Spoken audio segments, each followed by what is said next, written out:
Welcome back to Reading Bear. Today, we will take a look at some new revenge stories. And if you enjoyed my content, please don't forget to subscribe to my channel and post some bear emojis in the comments. Let's go! First one is titled, You Make Me Do All the Science Fair Project. I'll throw you under the metaphorical bus. So this is a bit of a read. Cast, pathological liar sheep boy amazing teacher me is starting to sav. So this story happened when I was in 7th grade. During that time the school district had all students participate in a mandatory annual science fair, from elementary school up to the end of middle school. The idea was to get students interested in STEM, science, technology, engineering, and math fields and occupations. After participating in science fairs for 6 years, I was used to the usual rigmarole that a science fair project entailed. I come up with some, hopefully unique, project ideas, most likely the very original electricity from a potato project. I make a hypothesis, collect data, pay the school or Home Depot $10 to $20 for a science fair board, tape up charts and diagrams to the board the night before presenting, and then rinse and repeat for the next year. However, this year my class was doing things a little differently.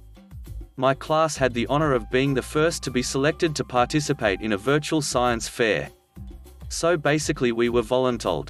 No one in our section of the district at that time did a virtual science fair before, so we were signed up as guinea pigs to test it out.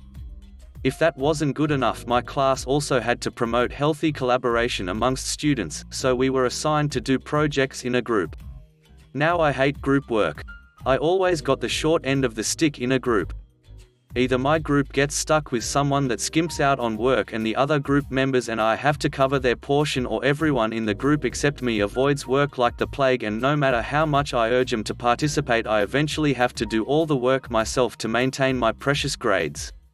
I was a straight A student at the time, so any group work assigned to me was a threat to my grade and my sanity. If I ever got less than an A on any assignment, my mother would ask me, "Why didn't you get an A? Sonny boy, do you need help at school?" It drove me insane since I wasn't failing. Anyways, the online science fair was pretty simple. As a group, we were assigned access to a group science fair board that we could fill out with our results, figures, hypothesis, etc. We were to have certain parts of the project like the discussion done by particular dates to get points towards our grade. The overall project was due in 2 months, and then we were to give a presentation. Amazing teacher was brilliant. She wanted us to record our project progress in a composition book in tandem with the online portion, which she would review during our presentation in 2 months. I believe this was to help us keep track of notes in case we forgot to log them into the computer later, but it was used by me as a tool in my revenge. I was paired with pathological liar and sheep boy, who I was kinda friends with. We brainstormed and settled on testing the performance of an individual in exercise before and after they drink an energy drink. This was in part influenced by Monster Energy drink just becoming popular and sheep boy parents getting a new home gym. I thought it was great since I was playing football at the time and wanted to work out more. Also, pathological liar, sheep boy, and I literally shared every class together and lived within a mile of each other, so it would be super easy to communicate. However, sheep boy and pathological liar never seemed to want to talk about the project. After 2 weeks of radio silence from pathological liar and sheep boy, I finally corralled them in one place and suggested we meet up at sheep boy's house that weekend to start the project. On the day of the meetup, sheep boy's mum had to go grocery shopping or something, so sheep boy was out. Undaunted, I told pathological liar it'd be fine if we work at my house and researched other studies on it to get the ball rolling. But pathological liar never showed up that day. So I decided to confront him on our walk home from school the next day. Oh my god, if you heard what came out of this boy's mouth as an excuse. While we were literally within spitting distance of my house, pathological liar said he couldn't come over yesterday or today because his grandparents had gotten into a plane crash. I was flabbergasted and exclaimed, "What? Really?" But I didn't see anything on the news about a plane crash. Pathological liar responded indignantly, "Plane crashes happen all the time," starting to sav. "They're not all going to get reported on. Their plane struck another plane on the tarmac and then rolled over and snapped off both wings. Me. Insert surprised Pikachu face. Oh my god, I'm so sorry, did they die? Place. What? No, why would they die, idiot? Anyways, I can't do the project this week. See ya. This little turd then ran home. After I got home and deduced that he just fed me a sack of crap, I just said whatever and filed out the preliminary sections of the project and wrote notes in the composition book to at least ensure we had something to turn in next week. I was willing to give the group a second chance, because maybe their busy middle school lives were swamped. After another 2 weeks of attempting to coordinate my group, and getting them to at least contribute a page or two to the report, we finally decided to meet up at Sheepboy House again to start collecting the data. We actually all showed up this time, and Sheepboy's mum had bought the Monster energy drinks we needed. Pathological Liar started to guzzle them because he wanted to test out the drinks first. Sheepboy showed off his new home gym and then got us to play Smash Bros for half an hour. I didn't want to play at first, but then decided to lighten up and we could do the tests afterward. After coaxing my group back to the gym, Pathological Liar just rambled and chit-chatted. Me, trying to be pragmatic, said, "Hey guys, why don't we start our exercise now and record some data, and then afterward I can school y'all in Smash Bros?" Sheepboy looked willing until Pathological Liar sighed out, "Oh my god, starting to Sav, we didn't invite you out to do this stupid project, we invited you to hang out."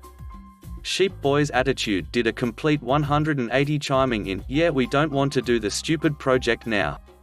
I was seething. Pathological Liar spouted a load of bull. This wasn't even his house. I was the one who organized this get-together to collect freaking science fair data. I was the one herding these sheeple around. Oh my god. The second chance I gave them was taken and then stomped all over the ground, and they weren't getting a third one. I relented and said, "Okay then, let's just hang out then." When I got home that night I was angry, and I used that anger to fuel my revenge. I conscripted my parents to the science fair project, and they helped me collect the data I needed by volunteering to work out and drink energy drinks. The data collection problem was solved. Once I got enough data, I wrote down everything for the science fair project in the composition book. I even uploaded everything to the online science fair board. I created all the PowerPoint slides and scripts for the presentation. Over the next few weeks leading up to the presentation, Sheepboy and Pathological Liar didn't even ask about the science fair project. They had no intention of doing any of the work. Although my anger fueled me to get the project done, I wasn't finished. I did the pettiest thing I could think of and signed a corner of the composition book with, "Starting to Sav did all the work." I knew that amazing teacher would be checking our composition books while we were presenting the project, and I couldn't wait to see how Pathological Liar would try to weasel out of this one. On the day of the presentation, Pathological Liar and Sheepboy were nervously fidgeting at their desks because they didn't have anything prepared. I strolled in and told them to relax since I made a PowerPoint. They relaxed, not knowing how stupid they were going to look while presenting. Oh, how dumb they looked when we started presenting to the whole class. I had already memorized the slides and my script and was effortlessly strolling around the room, making eye contact, and delivering a killer speech on the science fair project. Pathological Liar and Sheepboy just read off the slides with deadpan expressions with their hands in their pants, not moving an inch. I was relishing this, all the while gleefully peeking to the back of the classroom where Amazing Teacher was reading through our composition book. Amazing Teacher would stop our presentation every once in a while to ask questions and compare with what was written down in the book. But once the bomb dropped, my blood ran cool with maniacal glee. I saw it stop and read a corner of the book. She then read it out loud, "Starting to Sav did all the work." I felt Pathological Liar and Sheepboy grow cold next to me. "Place, that cunning fox," stammered out, "Well, yeah, he worked on that section, miss." Amazing Teacher brought her glasses down to the tip of her nose and stared at Pathological Liar over the rims and coolly stated, "So you're telling me that Starting to Sav was just signing his part of the composition book and that you all wrote in here equally?"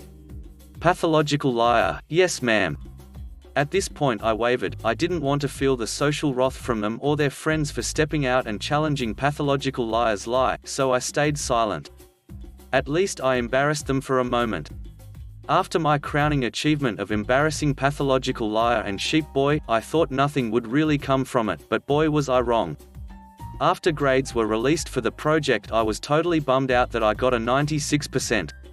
It wasn't the perfect A that I was hoping for and knew my mother would be asking me, why didn't you get an A+? Why didn't you get a 100%? But then Sheep Boy and Pathological Liar ran up to me with their eyes wide with terror asking, what did you get for your grade? Me, I got a grade, why? This is how my snarky butt avoided answering questions on my grade. Pathological Liar, Sheep Boy got a 66% and I got a 48%. I was shocked to hear that, and then I figured out that amazing teacher must have interrogated my group mates on the project separately and awarded them the grades they deserved. Oh my god, my petty revenge tanked their grades. The science fair project was alone 25% of our total grades that year. I was so grateful that amazing teacher saw my frustration and punished them. Next one is titled, Neighbor Won't Stay Off My Property, Gets Fenced Out. A little background. My current place is a fairly new build, backs to some woods, and was empty for a bit before we moved in. My neighbor has a corner lot, also backs to woods, but is a bit odd-shaped since the woods are considered protected green space. Because of this situation, they had used maybe a third of my backyard when they did outdoor activities, volleyball, badminton, etc. None of this bothered me because their kids are really nice and respectful. Fast forward a couple of years and I'm having the backyard renovated. Well, the neighbor apparently had an issue with this because he kept bothering the crew during construction, telling them what they could and couldn't do, saying they were too loud or doing things wrong, and claiming that I had asked him to oversee the crew. Spoiler, I did not. Eventually the head contractor has had enough and complains to me about the micromanagement. I go talk to the neighbor and he's acting like he's doing me a huge favor by keeping them in line, but agrees to back off. And he does for about 2 days. I get an alert on my ring on a day the crew is off and there was my neighbor on my patio, picking up, inspecting, and throwing down some pavers that had already been laid. I tell him to kindly get the duck off my property and he proceeds to flip me off and walk back to his place. Time for the petty revenge. When we first moved in, I had a whole house natural gas generator put in because power outages are common when thunderstorms roll through. Thing about those is, they're loud when they turn on, and since we were doing the renovation, I planned on putting a living fence in across from the generator to mute some of the sound that would travel to his place. Well, I talked to the head contractor and we happily agreed to shift the trees from the generator down to the woods and essentially cut off his property from my property. Neighbor was not happy about that move and called the city surveyor to dispute the property line. But my contractor had made sure that we were fully on my property with about 8 inches to spare to account for tree growth. End result, neighbor upset, but powerless. I have some nice trees to look at in the backyard, and there's nothing to stop the symphony of my generator when it kicks on every week to do a status check. Next one is titled, Accuse Me of Public Urination. Good luck getting my parking spot, lady. A couple of months ago, during the first half of my workday, my belt broke as I was buckling it back after using the restroom. So, at lunch I run to the local Wally World and pick up a cheap replacement until I can buy a higher quality one. Go in, buy a belt, then head back to my car. I get back to my car and put the belt on while standing at my car. As I am putting on the belt, I notice a car has stopped in the aisle waiting on me to back out. It was busy and the lot full, but I had lucked into the first spot next to the handicapped space, primo spot. I guess she got annoyed with waiting, and as I was finishing putting my belt on, I guess she thought I had decided just to piss in the parking lot in the middle of the day. She rolls her window down to confront me. She will be ill equals idiot lady, ill, did you just pee in the parking lot? Me, what are you talking about? Ill, you did. You just peed in this parking lot. Disgusting. Me, hey dumbass, who the hell pees in the middle of a parking lot? I was putting on a belt I just bought, mind your own damn business. Ill, BS, you just peed in the parking lot. Me, lady, you are a moron. I hope you aren't planning on getting this parking spot because you ain't getting it. Ill, like hell I ain't. Then the standoff begins. No way in hell am I letting her get this space, even if I have to sit there all afternoon. We sit there 5 minutes, 10 minutes, at least 15 minutes, with her even complaining to a cart wrangler about it. He doesn't do anything, of course. Then I see my chance. A big truck parked about 5 to 6 spots further down the aisle is leaving and needs space to back out, and she is blocking him from doing so. She backs up a bit and also gets closer to the cars on the other side of the aisle so the truck has room to back out. This allows another car coming up the aisle to get behind the truck. I back out of the spot really quick as the truck is backing out. She can't get around the truck to get my spot. The car coming up the aisle gets behind the truck, and because Il had moved her car over, the car coming up the aisle goes around her and gets my spot. Il didn't have a turn signal on or anything since she had sat there so long. I circle back around the next aisle to see her reaction. She lays on the horn and yells at the car who pulled into my spot. She is livid. Red face, cursing, etc. The driver tells her to duck off. In the meantime, another car had come and gotten the space the truck backed out of, so Il had to keep circling to find a spot. Man, it was sweet. Next one is titled, Wife Took Petty Revenge on My Mum. This past weekend my mum visited me in Canada from Ohio to celebrate my daughter's birthday. We've been through several periods of no contact throughout my adult life because of these issues. Then eventually I'd feel bad and let her back into my life. Then she starts the cycle of verbal and emotional abuse again and trying to cross any boundaries I gave established. She spent most of the trip lecturing everyone she could about Donald Trump and guns. None of my friends or in-laws up here is American. Everyone is pretty left-leaning just like her. I am also very left-leaning, but I've grown up with guns because my dad collected them and would go shooting with them occasionally. During one of these rants I made the mistake of saying I didn't really care too much about guns, but I enjoyed going to the gun range with my brother-in-law. I also said I understood why people want to own guns and felt like they needed them to protect themselves and their family. Hoo boy. In my mum's eyes that made me some right-wing gun nut who was okay with school shootings. I wish I was being hyperbolic, but I'm not. At one point she said next time I went to the gun range with my brother-in-law that she hoped I heard the screams of the children at Parkland in my head. She also said she hoped my daughter was safe when I buy a gun. Over the visit it became clear this is going to be one of those interactions where things are going to spiral into a tornado of craziness that will affect everyone's lives that are even tangentially involved in the fight. It culminated with us getting into an argument in the car and her cancelling the whole visit. It would have ended there, but my mum came back to my house 5 times to continue the fight. I told her to leave several times before I called the police because she tried to force her way in and was making a scene in front of my house. She ended up checking out of her hotel, heading home before the police could ever talk to her and tell her to stay off of my property. The next couple days she sent me texts and leaving voicemails filled with insults and more nonsense about guns and Donald Trump. As if the crux of our disagreement was about guns, and not her shitty parenting or her refusal to get help for what I'm pretty sure is some kind of personality disorder. So yesterday I was telling my wife about some of the texts and voicemails I had received from my mum, and my wife said to me, I did something bad. I asked her what it was and she told me that she almost wrote my mum an email telling her off. Luckily my wife said she was way too Canadian for an actual confrontation. So her revenge? I signed your mum up for every NRA and gun mailing list I could find.